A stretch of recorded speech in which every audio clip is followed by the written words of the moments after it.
Hey y'all, welcome back to the channel Old Southern Pine. Today Fiona and I are doing the long-awaited restoration project on this old Embury Air Pilot number 2. So very first thing that we're going to do is get this thing cleaned up, just wash it, just to be able to get some of this old grime and dirt off of it. Apparently it's been sitting in the barn for quite some time. This lantern is somewhere between 80 to 100 years old. We're going to see if we can't give this thing a second life. Okay, go play. Such a good girl.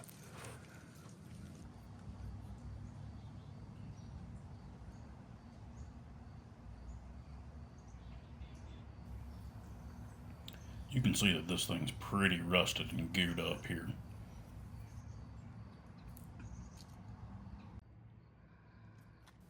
Now, when I did this video, I wanted to be able to make it using tools that most people would just have laying around the house. You can do this a whole lot easier probably with some fancy tools, but that's not what I wanted to do. We're going to start by unlatching this bale.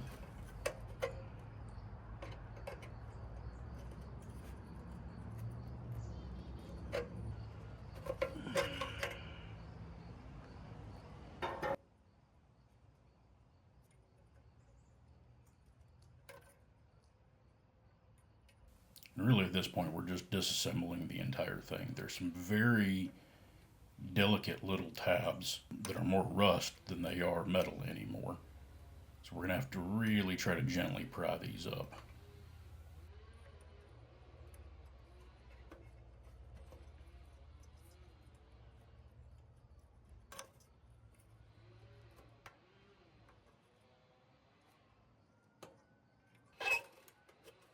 You can see here how rusted up the chimney is inside of it. There's a spring down inside of there that holds this in place and allows you to be able to lift it up and keep it all pulled together, but you can hear the creaking of it.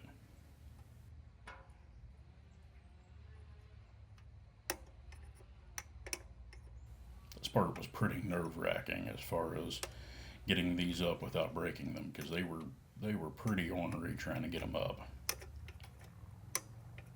But just take your time, do it gently. Your patience will pay off on this.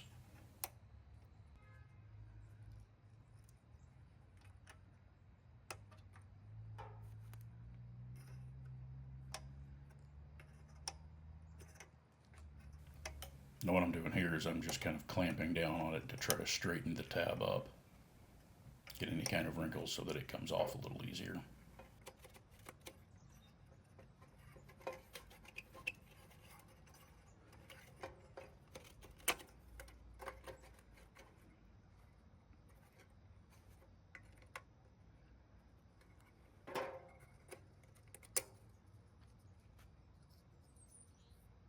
So even inside it's pretty rusted up, and where that's all kind of a combination of heat and rust, and then of course you've got a million years of spider webs and dead bugs inside of this thing.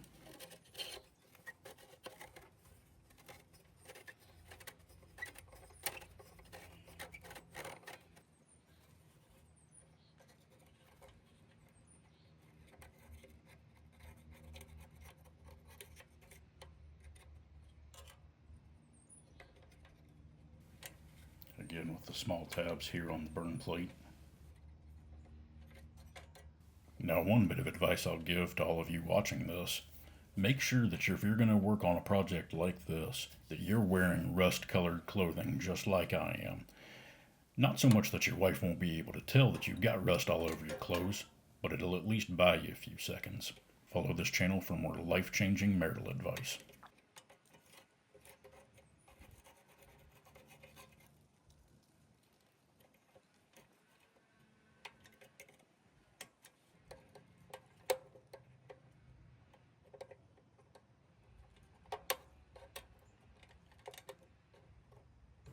Even after having done this video, seeing the transformation that happens at the end, especially in and around this burn plate where it was just so many years of just goo and grime and rust built up, it's pretty amazing. Kind of made all of this tedious work worthwhile.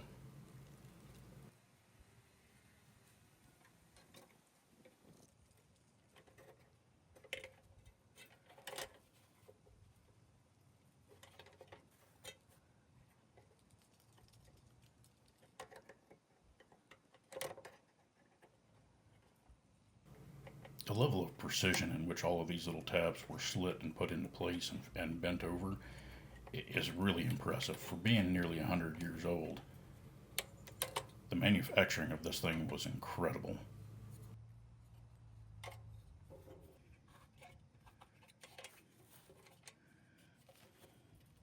Now, this wick adjuster was pretty messed up. We actually even tried to buy a new one just to be able to bypass this portion of it, but it ended up just being easier to kind of make some cuts inside of it and re-epoxy the gears that adjust the wick. I had to watch quite a few videos to be able to figure out how to actually get this thing off, and it's called a bayonet style burner, where the wick adjuster key goes straight through, and then it uses that to clamp down inside of and twist down inside of the actual fuel tank. You're going to get a lot of dead bugs in this video.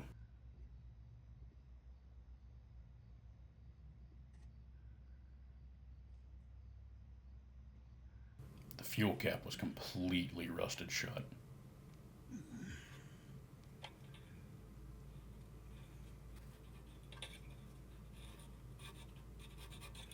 Trying to just chisel away some of the rust and grime away from it. And finally got it to break open.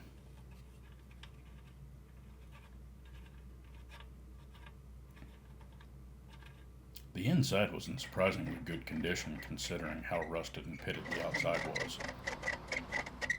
Now, what I didn't realize at the time is that there's more tabs up inside of here that I wasn't really going to be able to get to. So before I broke it, I just decided to stop and work around it.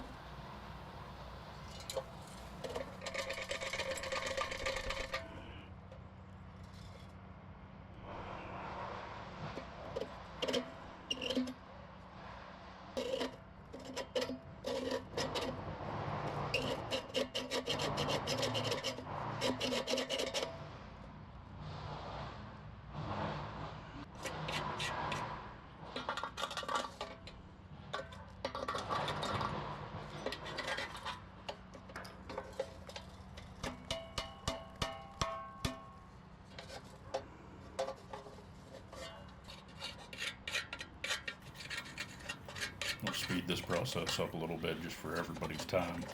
But just going through and trying to scrape off as much of the kind of excess goobers outside of here that I could.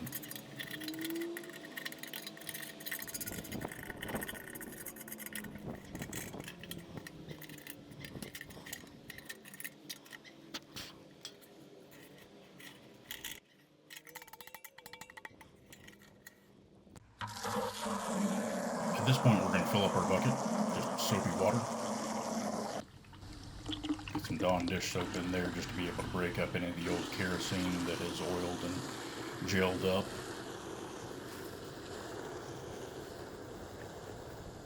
Along with just kind of being a general degreaser and degrimer.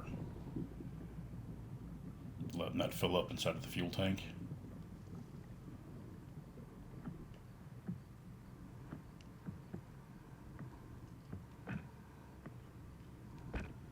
Looking back on it, you probably could just be better off to let this sit and soak for 20-30 minutes just to kind of let all that kind of work on it. I went ahead and just basically did this several different times.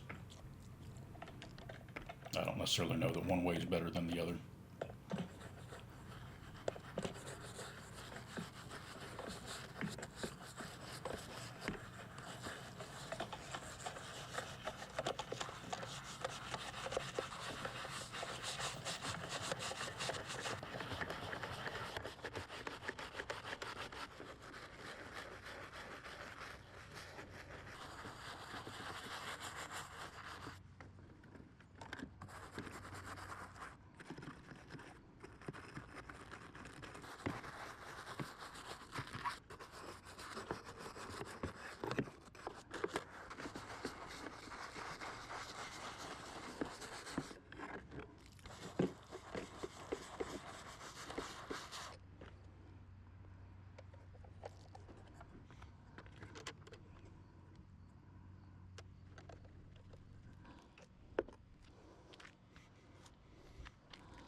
go through and you want to wash each piece individually, really giving it some time to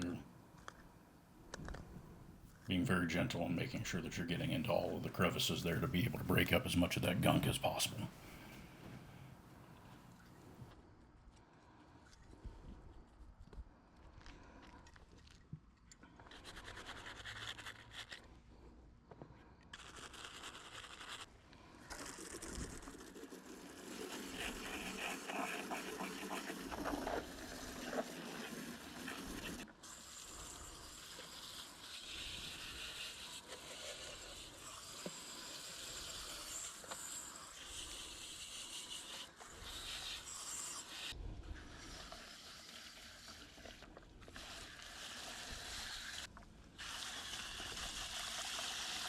After we've gone through and thoroughly washed everything with Dawn and rinsed all of the soap off of it, we're going to go back through and we're going to add pure white vinegar. Now you can buy gallons of these from Walmart relatively cheaply or any grocery store.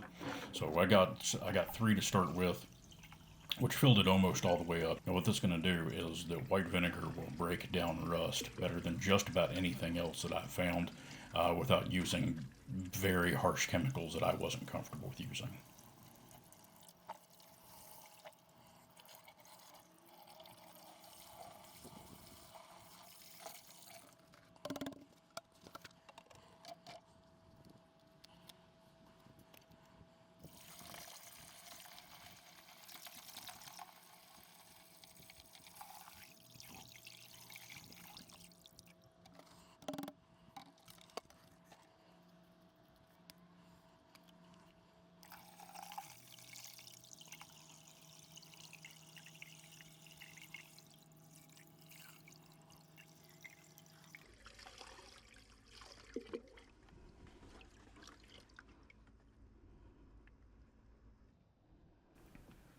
Now while we're letting that soak, we're going to take some of that Dawn dish soap and really start to work in on this glass globe.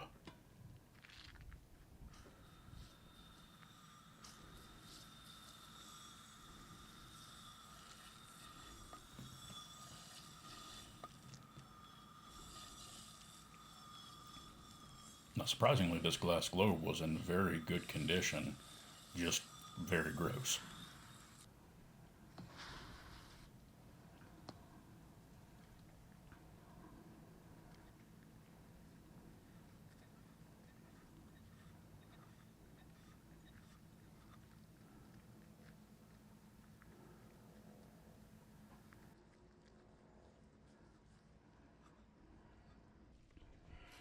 Now I will admit that I had to take this back and wash this inside where I could get a little bit more of a real sponge because there was just too many years of grime on it.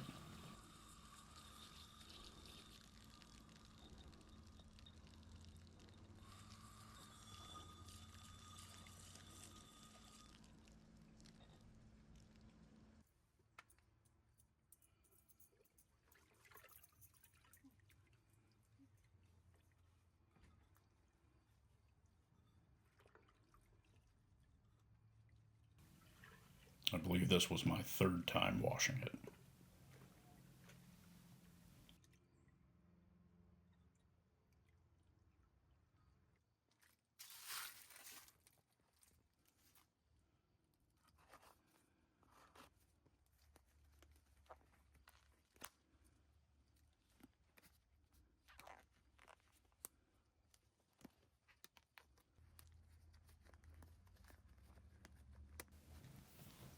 Now these are cut resistant gloves, and they really are great for protecting your hands against pretty minor cuts and scrapes. I wouldn't use them on anything too serious. Now after we've let this sit for a little while, we're going to pull it out of the white vinegar.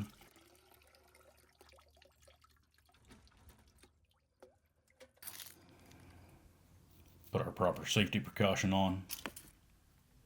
Got to protect that money maker.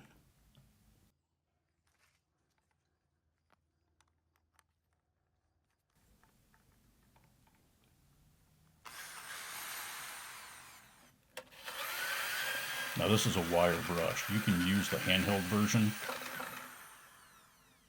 Also, it's really great for taking dog pads and chewing them up. Let's try that again. See how easily that rust is coming off there? That would have taken a lot of extra elbow grease without it.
Now that we've gotten the large surface areas that we can easily get with the wire brush, we're going to go back through and use this wire Dremel tool. Again, you can already see a big difference in how this burner plate is actually coming out, how much cleaner it already is.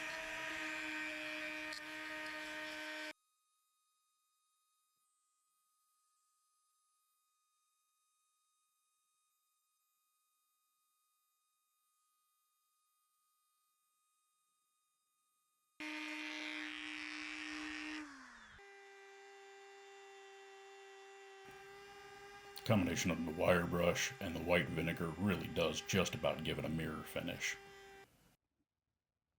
There she is, just as bright and shiny as on the first day she was made.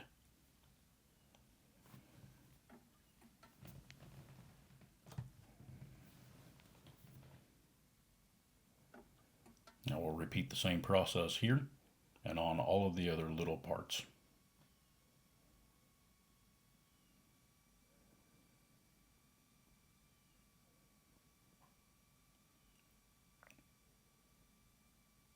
It really is nearly magic watching that rust disappear.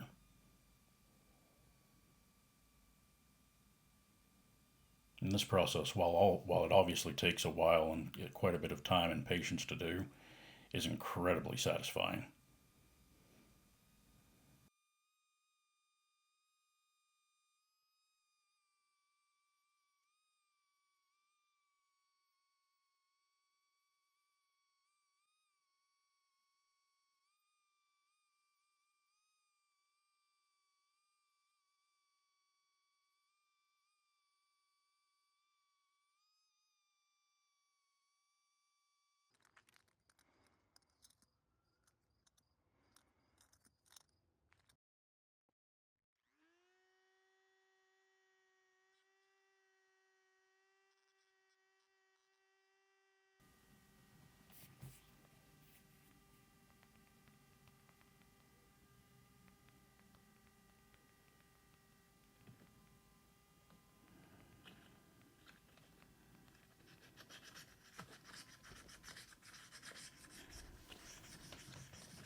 Now just some 220 grit sandpaper here, so a real fine grit.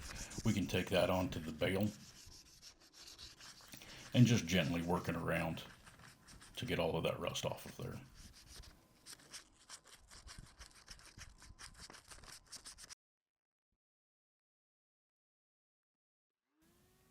This is the hinge that holds the burner plate on.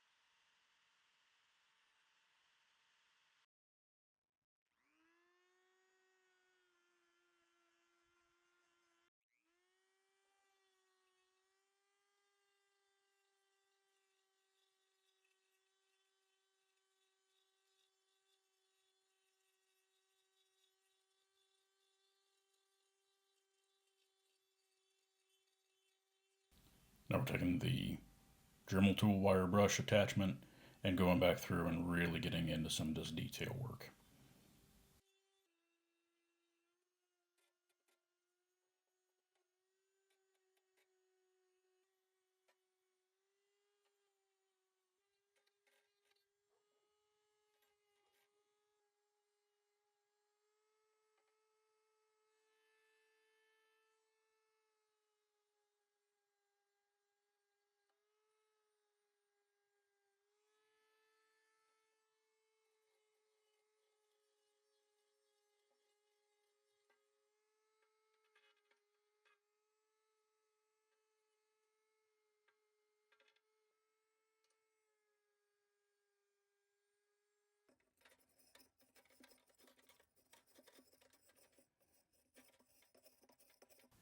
Just going through and doing a little bit of fine tuning here with the handheld wire brush.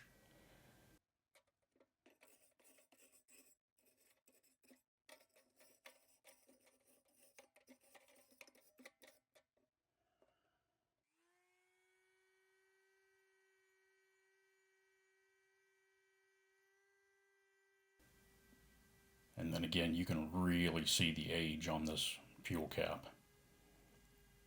All the pitting on there, which I kind of loved, and so I left some of it on just for some character here. But see how pretty that turned out?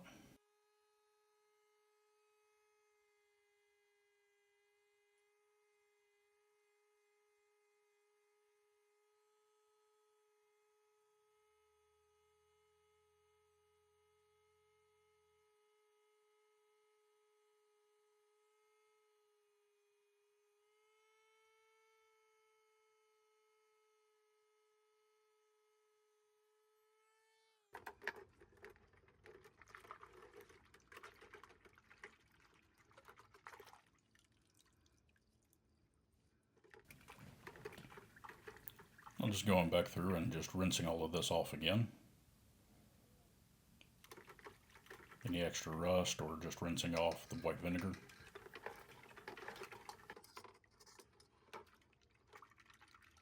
Now once you take it down to bare metal like this, it's almost immediately going to start oxidizing. So don't be disrupted by that. It's all just part of the process. You'll be able to wipe most of that off.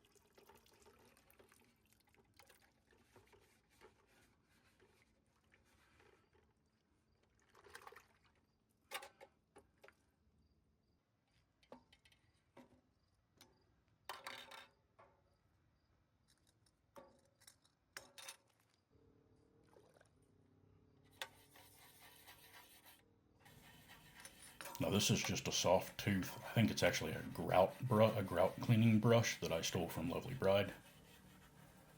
And basically just giving a good soft bristle brush down.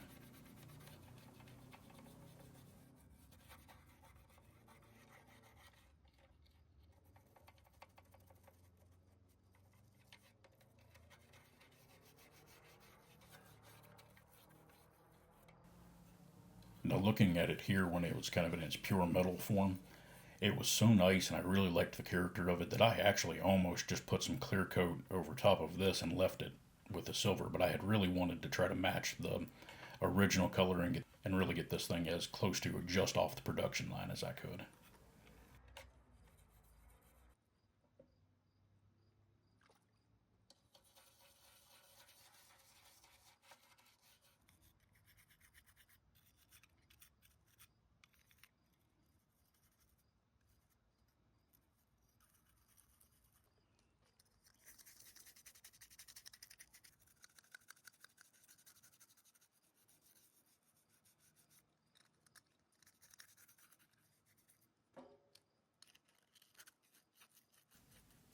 Again, just going back through with that 220 grit sandpaper.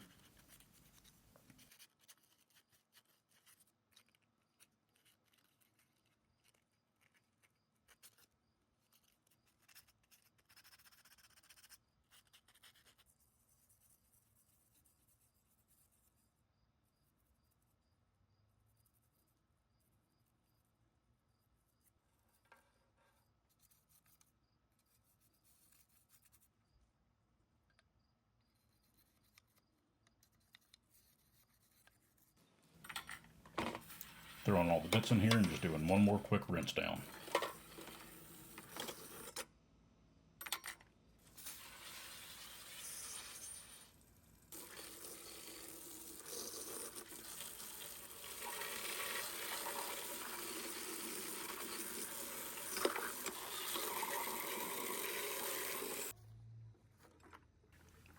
Now before we do anything else, you're going to want to make sure you get everything dried out really good, so I'm just setting it out here in the sun for a little bit.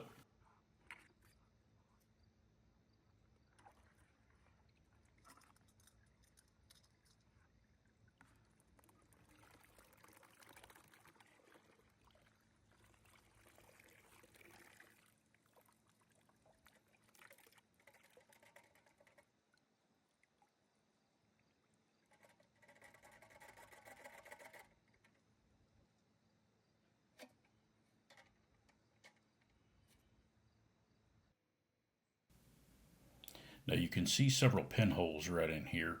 These go all the way into the fuel tank. So we're going to pour some water in here just to test to make sure that it actually does go all the way through to the fuel tank. If it's just something that's superficial, it doesn't really matter. You don't have to do much to it.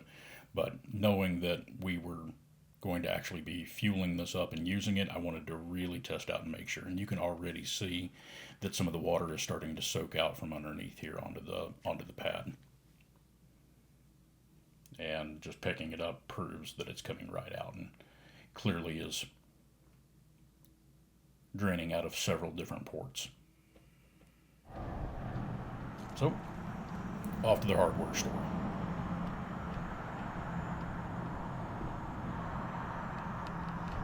Now, unfortunately, this little hardware store has since gone out of business, which is a shame because they were extremely helpful.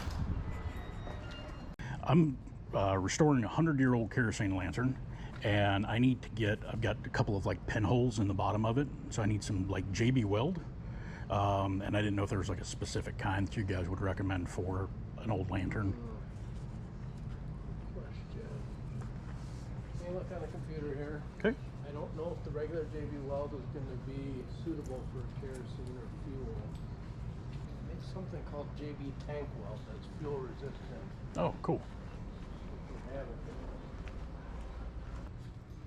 Look in the automotive area over here. Okay. No. Have you done this before? No, first time. First time. And you said they're just pinholes? Yeah, they're literally just tiny pinholes on the bottom of it, enough that it leaks, but not enough to really pour out or anything. Water weld, resistant to oil, gas, diesel, hydraulic fluids, and most chemicals. Perfect. It's a two-part one where you kind of cut off a piece, pinch it together. This one actually says oil, gas, diesel. Yeah, let's do that. Yeah. Okay. Second question for you is the gasket that's in there is obviously way old and nasty. And do you guys have any gaskets that might fit that? Oh, absolutely. Think we can pick that one out and see what size it is.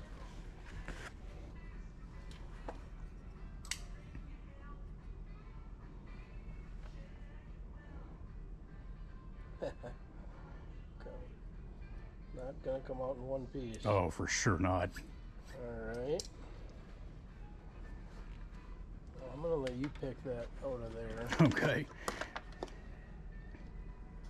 See how thick that is.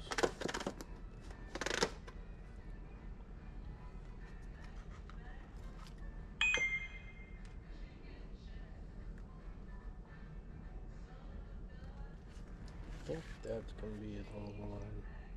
If that doesn't go down inside that knurled area, this one would. Okay. I'll just get both of them One then. of those two. Yeah, that'll be perfect. All right, and then last one. Do you guys have any old kerosene lantern wicks? Or kerosene lantern wicks? I guess not an old one.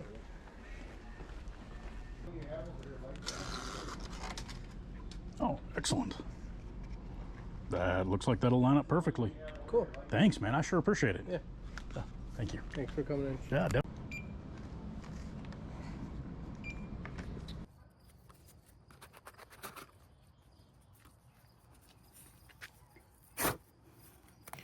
All right, you definitely want to be wearing rubber gloves whenever you mess with this JB Weld stuff, because this is not stuff that you want to have on your fingers.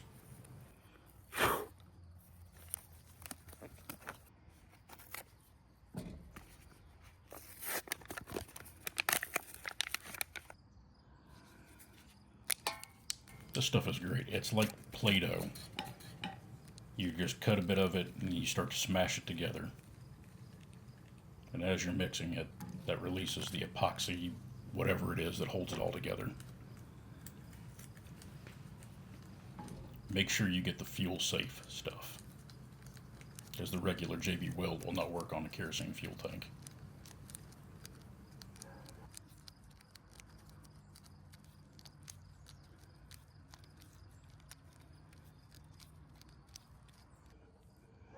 Once you get that properly mixed together, just smear it on.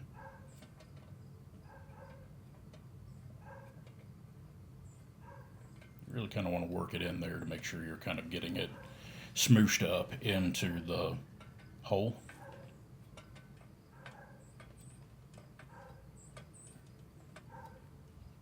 This stuff really doesn't take as long to set as you would think that it would. It's already starting to get harder to work with.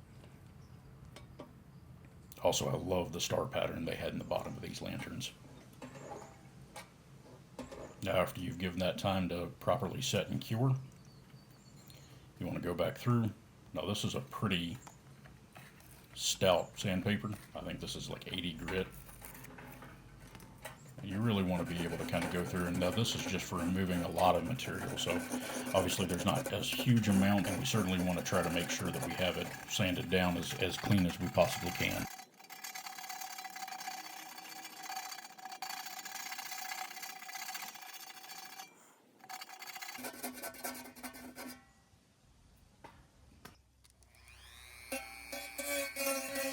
Once we get some of the rough material taken off, we're going to go back through with a Dremel tool and really just kind of soften that patch down. Because again, as we paint over top of this, we want it to look as smooth as possible. Now going back with some really, really fine sandpaper. I believe this is 400 grit.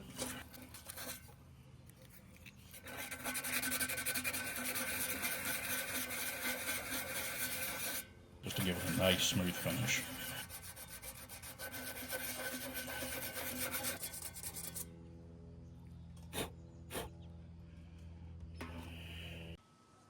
Alright, now we need to get the old gasket out of here. Now this is such an old gasket that it's actually made of leather and not rubber.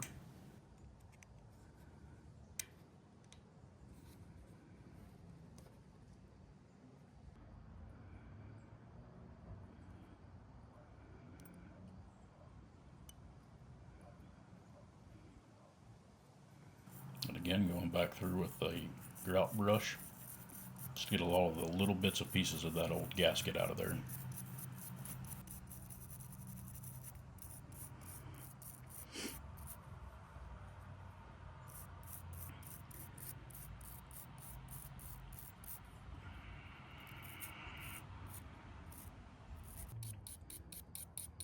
Taking the wire brush to it just to be able to smooth out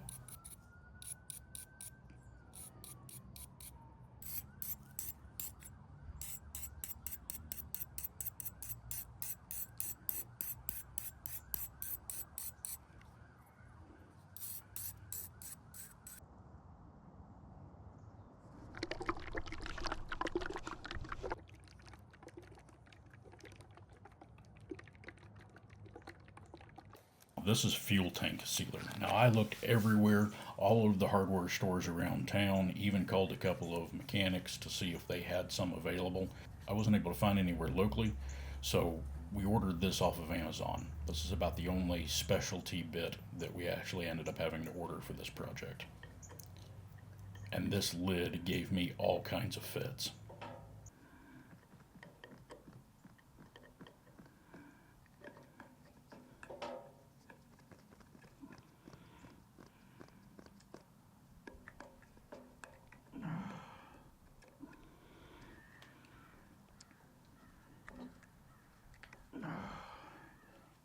Now this stuff is serious business, so you want to be able to be real careful with it and not slop it everywhere like this guy did.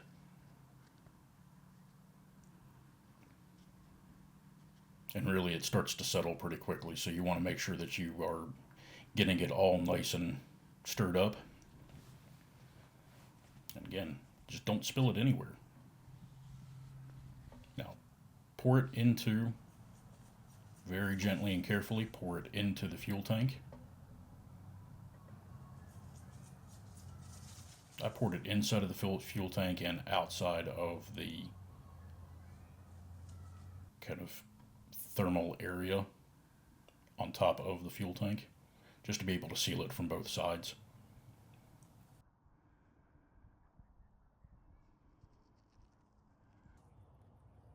For the next 15 to 30 minutes, you want to sit there and kind of spin it around and just make sure you're just kind of not slopping it everywhere, but make sure that you're really getting the inside of this coated up very well.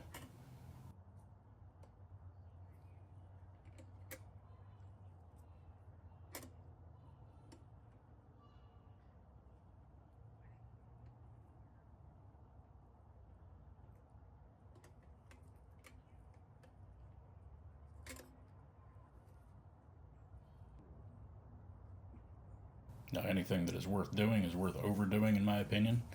So I ended up taking some and just painting it onto the different sealed areas that come in contact with the fuel tank, so that there would be no real way for it to leak out if it spilled.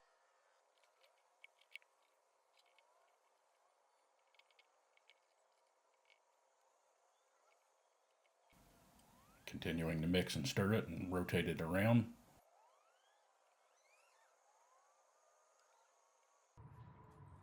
After about half an hour, you can empty the contents back out, and again, spilling it all over the place. I actually found this really hard to work with.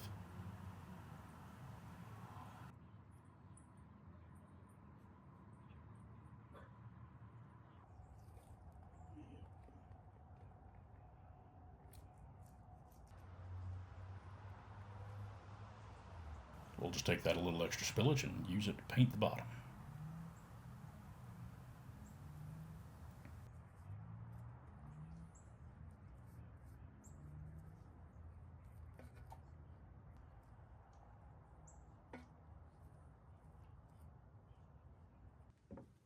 Now this is about a week later.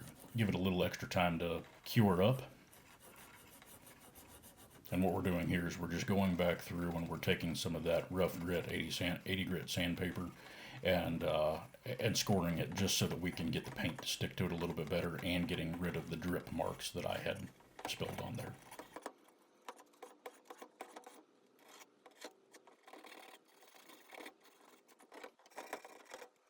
A little tip to everybody: as you're going back through and you're filling this back up, if you end up spilling it into the chimney, you will glue that chimney shut. It took me quite a bit of time to be able to kind of pry that back loose again. And again, just going back through and we're making sure that we kind of score the metal so that the paint will adhere to it a little bit better.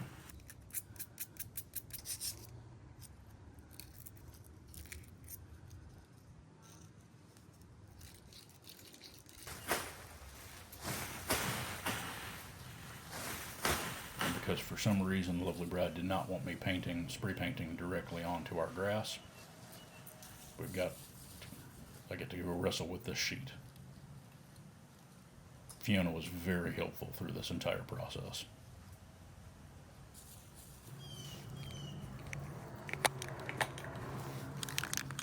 Now I wanted to make sure that we got a black primer spray paint on there to really be able to get a good solid base coat to this whole project, where the black would make a really good base and a good accent color to the green that we found.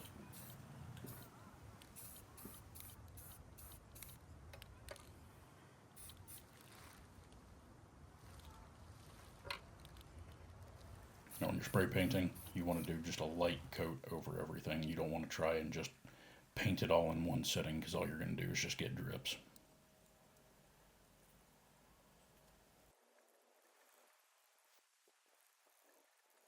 I think I ended up doing 5 coats of this black paint.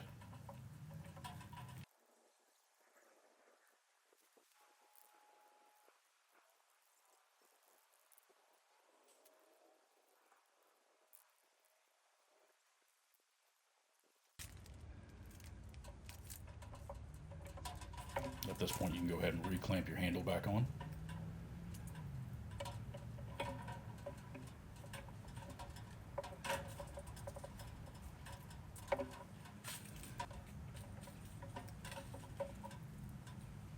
And don't worry about if you scratch some of the paint, you're going to be painting over this again.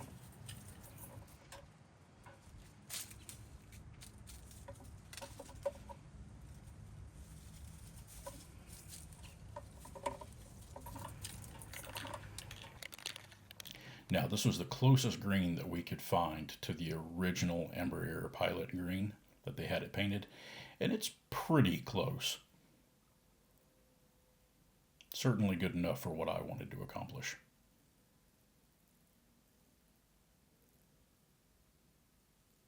And again, you want to do gentle, easy, light coats.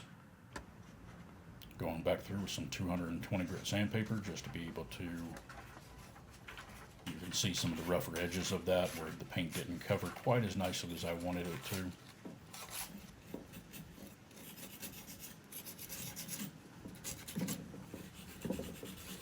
Now this part really comes down to how detail oriented you want it to be. For a lot of folks, this would have been plenty good enough. For me, I wanted to just try to get it a little bit smoother and a little bit cleaner.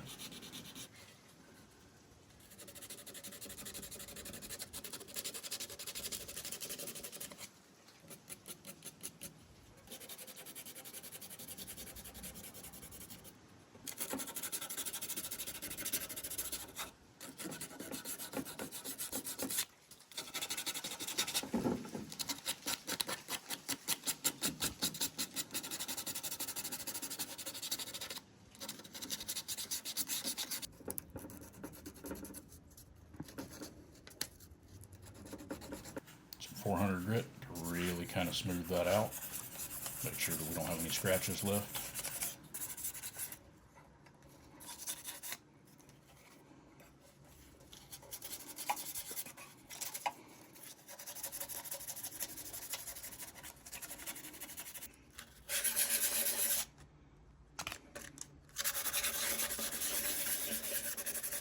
And you can see where some of that 80 grit sandpaper just left some scoring in there. That's all you're trying to do is just smooth those out.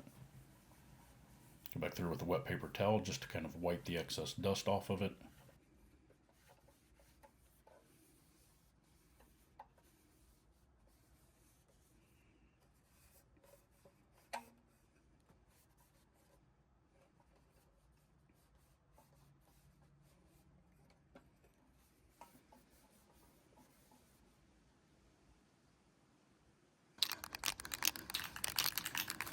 And give it a couple more coats of spray paint.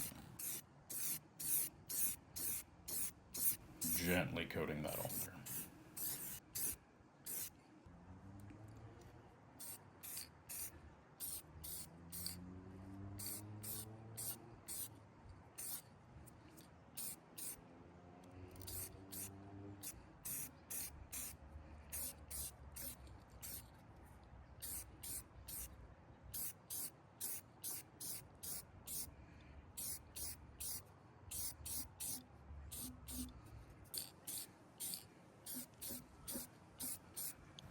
Nothing like a painting project with the gentle, soothing sounds of police sirens in the background. Alright, while we're waiting for that to dry, we're going to go ahead and put this new rubber gasket on the fuel cap. That was a little bit bigger than what I had wanted it to, but not by much, and I think that we can probably just cram that down into the little gap around the cap rim. Now overnight we got some snow, and I had planned to go out here and work on the wick adjuster out in the snow, thinking that it would give some good atmosphere. That lasted for about 5 minutes, but I still thought that I would share some of these shots with you guys.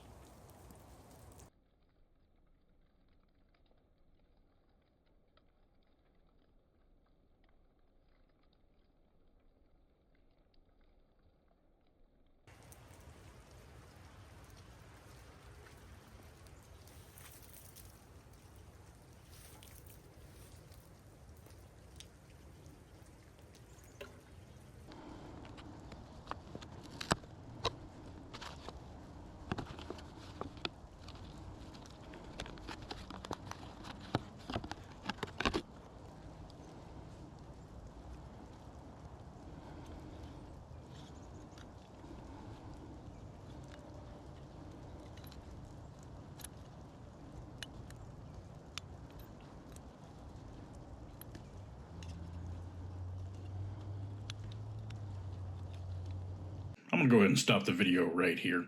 It was just about the time that ice water was thoroughly soaking through my jeans that I realized that the mechanism inside of the burner that allows you to raise and lower the wick was not working right. And I tried a couple different times to film what all I did to it. It was not working well. I ended up having to drill into the side of the burner and epoxy the little cogs inside on the wick adjuster key so that it would continue to raise and lower the wick. I ended up not recording any of that because it was an absolute pain to do. But I at least wanted to explain the gap. Back to the future footage. So obviously this is several days later now. Snow is gone.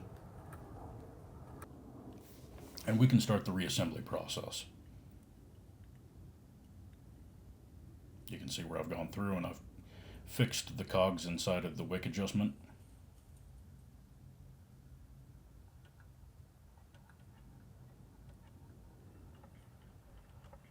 And we're going to gently put it back together. Just slide it down into the grooves. And very easily, you can tell by how much my hands are shaking, slide it and rotate it into place. The wick adjustment tool is working.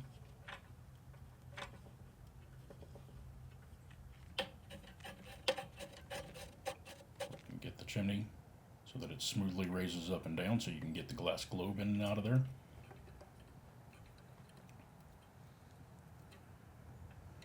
Making a couple of adjustments here to those fine tabs that hold the chimney cap in place.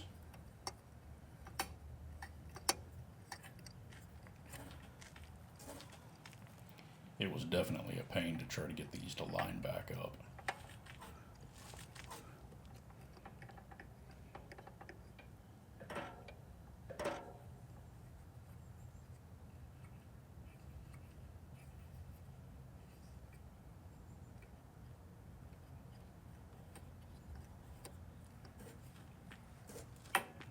See how simple that was?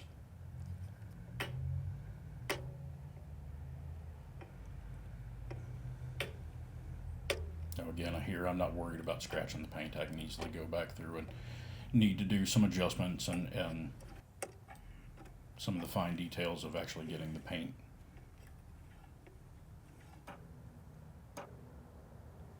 Look how cute she is in her little jacket.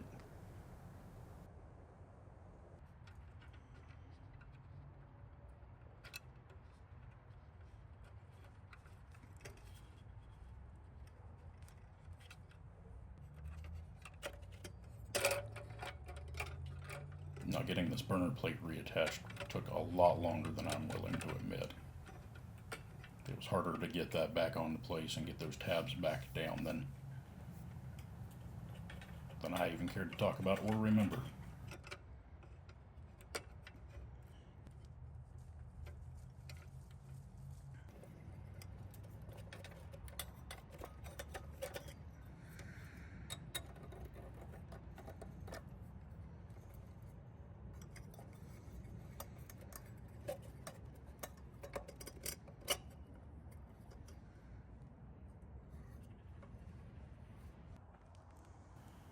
And here we go. Here's the final masterpiece. I'm really pleased with how this turned out. Cue that triumphant music.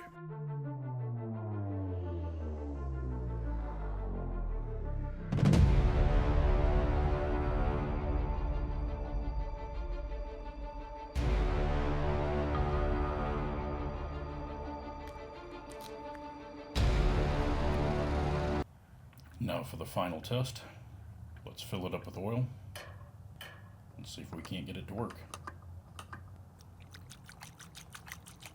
Once again, I'm spilling this everywhere, right all over Lovely Bride's bistro set with precision accuracy.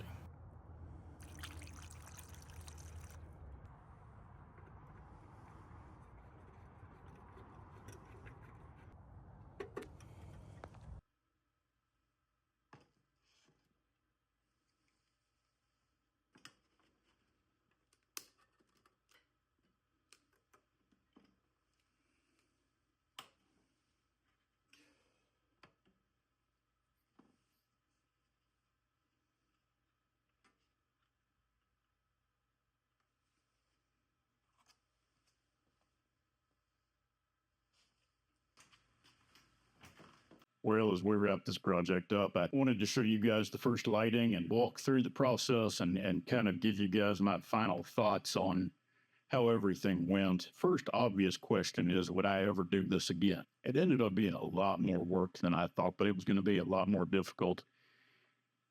You know, when you're working with something that's 80 to 100 years old, you don't really know what all of the inner workings is breaking. I ended up having to dismantle the entire wick adjustment key mechanism, end up drilling a hole into the back of it so that I could be able to get to. There are 3 cogs inside and the bar of the key that as you twist the key, those cogs grab hold of the wick and then twist it up, adjust it up or down. For whatever reason, on this particular lantern, those cogs basically were free spinning. Occasionally they would catch a little bit and then be able to move the wick up and down, but really for the most part, all they did was just sit there and spin. I literally had to drill in through the side of the metal because it doesn't actually come out. It's assembled in there. I reached out to several different lantern experts to see if there was something else to be able to do with inside the barn. And they basically said that these are what words they used? Non-consumer operation, meaning that inexperienced individuals like myself aren't supposed to be screwing with it. That didn't stop me from hitting it in any ways, but it definitely made for a much more hassle. Got it fixed, got it reassembled. It's in there. Clearly, you guys saw me kind of raise the wick and be able to lower it and adjust it. So the short answer is, I don't think that I would ever do another lantern restoration on camera. If you want something to take 3 times longer than it normally should, bring a camera. So trying to deal with all of this was just, it was a lot. I enjoyed the process. I'm very pleased with how it turned out. I tried to do a little bit of black accents with the chimney cap and the actual, the glass retainment cage, the key itself, the fuel cap on there and all of that. I was very pleased with how all of that turned out. And even tried to do a little bit of a gradient from green to black up here. Well, I hope you guys enjoyed watching us do the restoration of this 100-year-old lantern. If you're interested in this kind of content, by all means, please click like, subscribe, leave a comment down below. Let me know what you guys would have done differently. I know that there were definitely things that I could have improved upon. This is my first time doing anything like this, but any of you guys who have done this before, let me know down in the comments. Until we meet again under the old Southern Pine, stay safe. God bless.